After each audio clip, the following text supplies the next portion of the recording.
warahmatullahi wabarakatuh. Halo semuanya. Di sini saya akan menjelaskan tentang kasus 11, yaitu siklus konversi perusahaan Jim and Clean dengan mata pelajaran Sistem Informasi Akuntansi. Sebelum itu, perkenalkan, nama saya Afifah Syahril, kelas AK5E dengan NIM 200508-2019. Dengan dosen pengampu Ibu Raya Puspitasari Hasibuan, SEMSI. Di sini saya akan menceritakan tentang kasus 11, yaitu siklus konversi. Perusahaan Jim and Clean merupakan industri yang bergerak dalam industri manufaktur yang memproduksi sabun dan deterjen. Untuk sabun yang dihasilkan adalah macam-macam sabun mandi, baik sabun cair maupun sabun padat, dan di mana jenisnya sangat beragam dan banyak variannya. Begitu juga untuk produk deterjennya, mereka mengeluarkan deterjen bubuk dan deterjen cair. Pada awal tahun, para produsen sabun dan deterjen memberikan Jim and Clean pesanan yang didasarkan pada prediksi anggaran penjualan.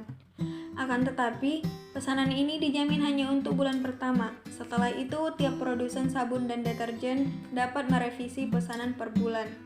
Sistem Jim and Clean saat ini mensyaratkan pesanan bahan baku dimasukkan ke para pemasok setiap triwulan, sementara pesanan tersebut memberikan gambaran umum apa yang diharapkan. Pesanan dari para produsen mobil dapat naik atau turun secara dramatis setelah bulan pertama tersebut. Berdasarkan proses produksi batch saat ini dalam siklus konversinya, pesanan yang telah disepakati sebelumnya atau blanket order dikirimkan secara langsung ke tahap produksi, perencanaan, dan pengendalian. Dalam tahap ini, bahan baku dan kebutuhan operasi akan ditetapkan. Di tahap inilah dokumen produksi yang dibutuhkan atau daftar kebutuhan bahan baku, lembar urutan kerja, dibuat dan digabungkan dengan laporan status persediaan dari bagian pengendalian persediaan dan spesifikasi teknis yang dibutuhkan dari bagian teknik untuk membuat permintaan pembelian. Saat ini, tahap penjadwalan produksi masuk dalam tanggung jawab tempat kerja di tempat kerja. Supervisor yang bertugas akan membuat permintaan kerja, lembar perpindahan, dan permintaan bahan baku. Berbagai dokumen ini dikirimkan ke bagian akuntansi dan juga digunakan untuk membuat file perintah kerja terbuka. Tempat kerja tersebut juga menahan beberapa salinan dari berbagai dokumen ini agar dapat digunakan untuk memulai aktivitas produksi di bawah sistem saat ini.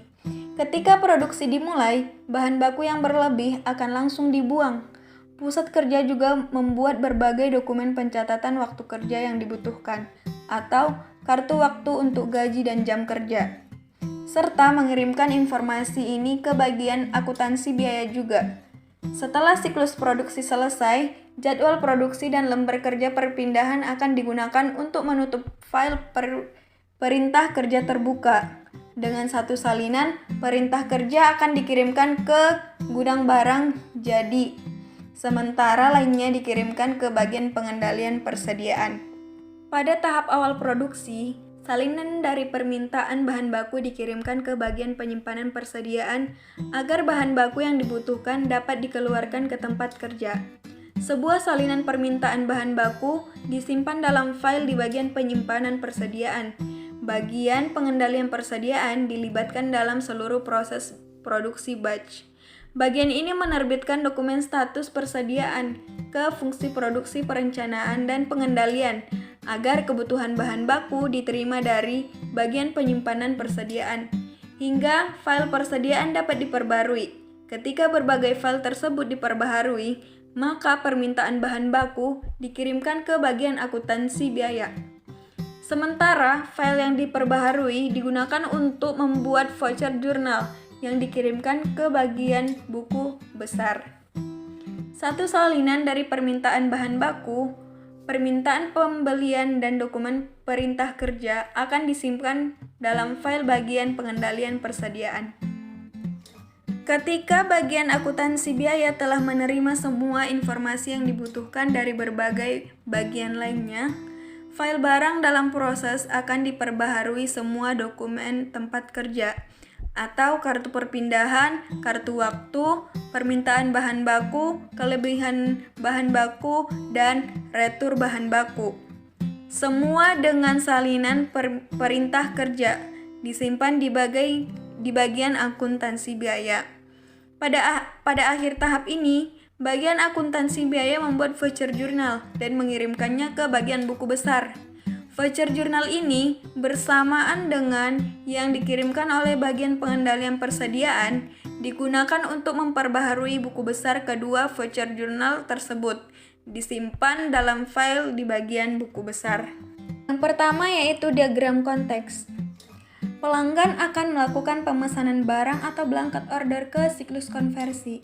Kemudian, siklus konversi akan memberikan feedback berupa barang dan faktur penjualan.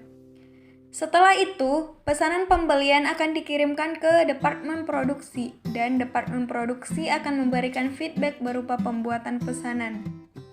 Kemudian, akan dikirimkan perintah kerja, laporan permintaan, dan penerimaan barang ke supervisor. Dan supervisor akan memberikan feedback berupa perintah kerja, lembar permintaan, dan penerimaan barang. Kemudian, permintaan bahan baku, perintah kerja, lembar permintaan, dan penerimaan barang akan dikirimkan ke bagian akuntansi biaya. Dan di bagian akuntansi biaya akan mengirimkan feedback berupa file permintaan terbuka dan pembaruan file barang.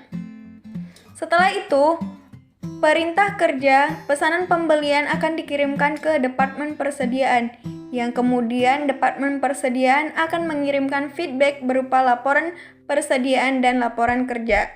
Setelah itu, voucher jurnal akan dikirimkan ke bagian buku besar dan kemudian bagian buku besar akan melakukan update buku besar. Selanjutnya, DFD level 0. Dimulai dengan pelanggan melakukan proses pemesanan, yang dimana blanket order akan dikirimkan ke departemen produksi. Setelah itu, departemen produksi akan melakukan rencana produksi dan pengendalian internal. Kemudian, departemen produksi akan mengirimkan daftar kebutuhan bahan baku, lembar kerja urut, dan permintaan pembelian ke supervisor. Supervisor akan membuat dokumen perintah kerja, lembar permintaan, dan penerimaan barang. Setelah itu, akan dilanjutkan dengan proses pencatatan lembar kerja dan daftar waktu kerja yang dikirimkan ke bagian akuntansi biaya. Kemudian, salinan-salinan yang dibuat oleh supervisor akan diteruskan ke sistem pencatatan lembar kerja. Salinan permintaan bahan baku akan dikirimkan ke bagian persediaan, yang nantinya bagian persediaan akan melakukan pembaruan file persediaan. Selanjutnya, sistem 5.0 akan melakukan pengeluaran bahan baku yang dibutuhkan, yang nantinya akan dibuat dokumen permintaan bahan baku dan bahan baku yang diminta akan dikirimkan ke departemen produksi. Dan dokumen permintaan bahan baku tersebut akan dikirimkan ke bagian akuntansi biaya, yang kemudian akan dilanjutkan untuk melakukan pembaruan file, yang akan dikirimkan ke bagian buku besar. Dan yang terakhir, bagian buku besar akan melakukan pembuatan voucher jurnal dan update buku besar. Selanjutnya, DFD level 1. Dimulai dari pelanggan yang melakukan pemesanan, kemudian akan dilakukan pembuatan daftar pesanan, dan selanjutnya akan dibuat pengiriman blanket order. Setelah itu, daftar pesanan akan dikirimkan. Selanjutnya DFD level 2. Untuk DFD level 2, daftar pesanan yang akan dikirimkan dilakukan pengecekan daftar pesanan. Setelah itu akan dilakukan rencana produksi dan pengendalian. Dan kemudian akan dibuat daftar kebutuhan bahan baku, lembar urutan kerja, dan permintaan pembelian. Kemudian daftar kebutuhan bahan baku, lembar urutan kerja, dan permintaan pembelian akan dikirimkan. DFD level 3. Di DFD level 3, daftar kebutuhan bahan baku, lembar urutan kerja, dan permintaan pembelian akan dikirimkan ke supervisor dan akan dilanjutkan untuk pembuatan perintah kerja, lembar permintaan, dan penerimaan barang. Kemudian dokumen tersebut akan dikirimkan. Selanjutnya DFD level 4. Dokumen-dokumen yang dikirimkan tersebut nantinya akan dijadikan panduan dalam memulai proses produksi dan akan dikirimkan salinan permintaan bahan baku ke Departemen Persediaan. Departemen Persediaan memerlukan data master persediaan dan nantinya Departemen Persediaan akan melakukan pembaruan file persediaan dan bahan baku yang tersedia akan dikeluarkan. DFD level 5, bahan baku yang dikeluarkan akan dilakukan pembuatan dokumen pengeluaran bahan baku yang kemudian akan dikirimkan ke akuntansi biaya dan Departemen Akuntansi Biaya akan mengirimkan file barang. Selanjutnya, DFD level 6. File barang yang akan dikirimkan tersebut akan dilakukan pencatatan file barang yang akan dilanjutkan dengan pembaruan file barang dan file barang terbaru akan dikirimkan ke bagian buku besar. DFD level 7. File barang terbaru yang dikirimkan ke bagian buku besar akan dilakukan pembuatan voucher jurnal. Kemudian akan dilakukan pembaruan buku besar dan voucher jurnal akan disimpan. Selanjutnya yaitu flowchart, dimulai dari pelanggan yang membuat daftar pesanan.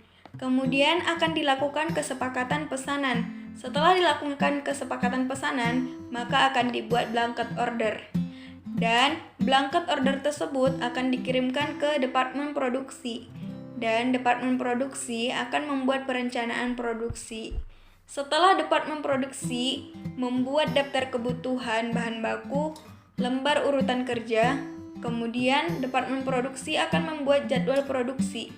Setelah membuat jadwal produksi, Departemen Produksi akan membuat permintaan pembelian bahan baku, yang dimana permintaan pembelian bahan baku tersebut akan dikirimkan ke supervisor, yang nantinya supervisor akan membuat perintah kerja dan lembar bahan baku, dan akan disimpan berdasarkan tanggal. Dan salinan yang lainnya akan dikirimkan ke Departemen Akuntansi Biaya, yang di mana Departemen Akuntansi Biaya akan membuat file perintah kerja terbuka dan kemudian akan dibuat dokumen perintah file terbuka.